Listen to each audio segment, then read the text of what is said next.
Namaskar. Very, very congratulations to Honorable Prime Minister Narendra Bhai Modi, Honorable Amit Bhai Shah, Devendra Fadnavis, and all the worker of BJP Maharashtra and all the public of Maharashtra. आज की जीत देख के मुझे एक वाकया याद आता है जो अमित भाई ने गुजरात में बोला था जब कांग्रेस की पुलिस उनको अरेस्ट कर रही थी। तो उन्होंने बोला था मेरा पानी तट तक देख के कहीं घर न बना लेना, मैं समुंदर हूं जरूर लौट के आऊंगा।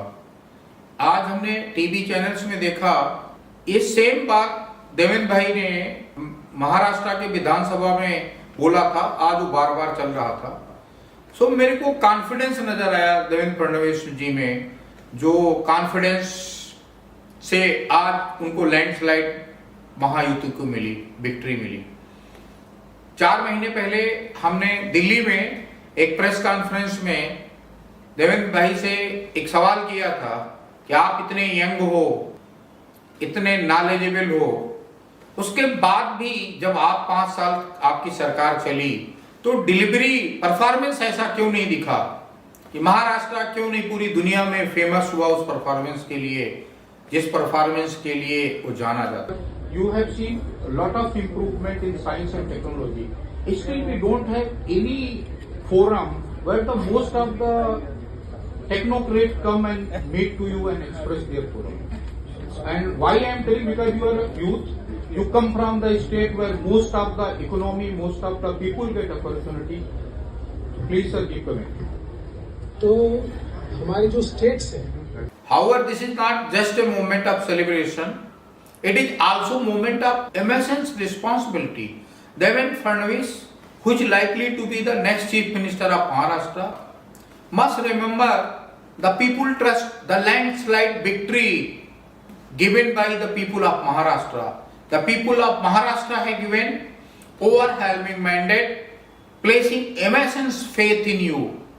It is now your duty to deliver beyond their expectation. The biggest problem in Maharashtra is corruption. I feel this is the very, very bitter. Means इस समय ये अच्छा नहीं लगेगा जीते हुए नेताओं को, लेकिन ये बहुत बड़ी सच्चाई है महाराष्ट्र की। ये करप्शन बहुत बड़ा प्रॉब्लम है, स्पेशली वो करप्शन जो लोग रोज फेस करते हैं, बीएमसी में फेस करते हैं, कोर्ट्स में फेस करते हैं। इस नई सरकार को उस पर बहुत सख्ती से कार्रवाई करनी पड़ेगी।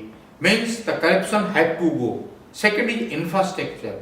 मुंबई का इंफ्रास्ट्रक्चर, महाराष्ट्र का इंफ्रास्ट्रक्चर उस लेवल में, मैं महाराष्ट्र मुंबई को 86-87 में देखा था। उस समय दिल्ली का इंफ्रास्ट्रक्चर, उस समय गुजरात का इंफ्रास्ट्रक्चर, उस समय हैदराबाद का इंफ्रास्ट्रक्चर किसी भी कीमत पे महाराष्ट्र के करीब भी नहीं था। आज उन लोगों ने सब कुछ डेवलप किया है।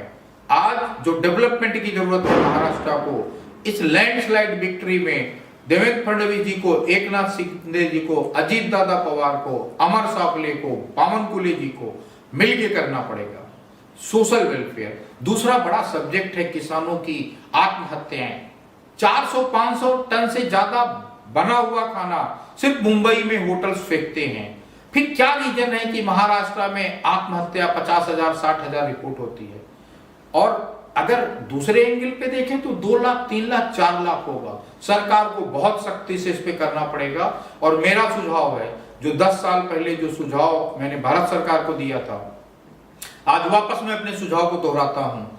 वो सुझाव ये था मेरा, सुरेश रेड्डी का, कि सरकार को किसी भी कीमत पे परफॉर्मेंस डिपार्टमेंट बनाना चाहिए, डिलीवरी डिपार्टमेंट बनाना चाहिए।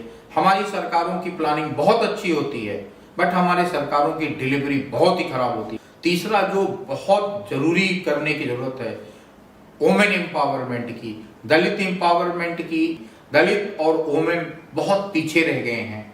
आज जो आपने लाडली बहन योजना लाया, उससे एक सहारा मिला है, लेकिन ये सहारा सफिशिएंट नहीं है। आपको उनको स्किल ट्रेनिंग में लाना पड़ेगा।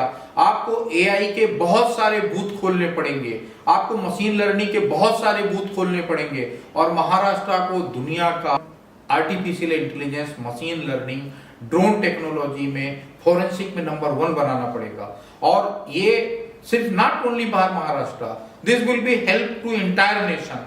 एंड बुलेट ट्रेन आपके पास आने वाली है। बुलेट ट्रेन आने से आपको रिसोर्स बहुत ज्यादा बढ़ जाएंगे एंड उस रिसोर्स को लेके आपको उस पर बहुत सख्ती से काम करने की जरूरत है।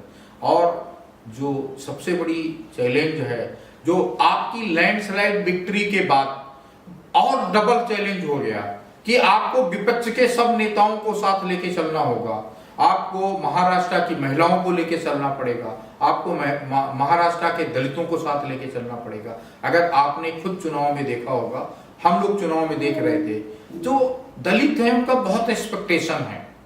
चुनाव जीतना, देवेंद्र जी आप मुझसे एग्री करेंगे, चुनाव जीतना एक आर्ट है, वो आर्ट के आप मास्टर हो, बट चुनाव जीतने के बाद में उस मैंडेट को बनाए रखना, लोगों का विश्वास बनाए रखना एक दूसरा आर्ट है, जिसके लिए आपको बहुत सख्ती से डिलीवरी पे कहा जाएगा। देवेंद्र भाई, भारतीय जनता पार्टी महाराष्ट्र के सब बड़े नेता और सारे कार्यकर्ताओं को मेरा बहुत बहुत अभिनंदन आपको इस लैंडस्लाइड विक्ट्री के लिए। बट इस खुशी के मौके पे मैं वापस आपको एक सलाह दूंगा कि आप किसी भी कीमत पे इफिशियंसी डिपार्टमेंट बनाइए, किसी भी कीमत पे थर्ड पार्टी जिसमें एक भी आईएएस ऑफिसर नहीं होना चाहिए, एक भी नेता नहीं होना चाहिए, बहुत वेल रेपुटेड लोगों की टीम बनाइए, जैसे अभी यूएस में बनाया है, जहां पे एलन मस्क है, जहां पे बी रामास्वामी है।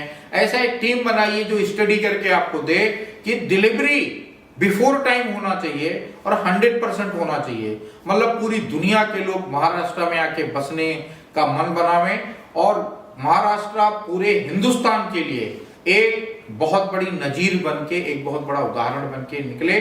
और महाराष्ट्र में जातिवाद, पिछड़ापन और महिलाओं की सिक्योरिटी, जिस मामले में महाराष्ट्र जाना जाता था महिलाओं के रिस्पेक्ट और महिलाओं की सिक्योरिटी के लिए, वो रिस्पेक्ट और सिक्योरिटी आपको लाना पड़ेगा वापस। महिलाओं को सेल्फ डिफेंस की ट्रेनिंग कंपलसरी करनी पड़ेगी और वाटर हार्वेस्टिंग पे बहुत जोर देना पड़ेगा। जय हिंद, जय महाराष्ट्र।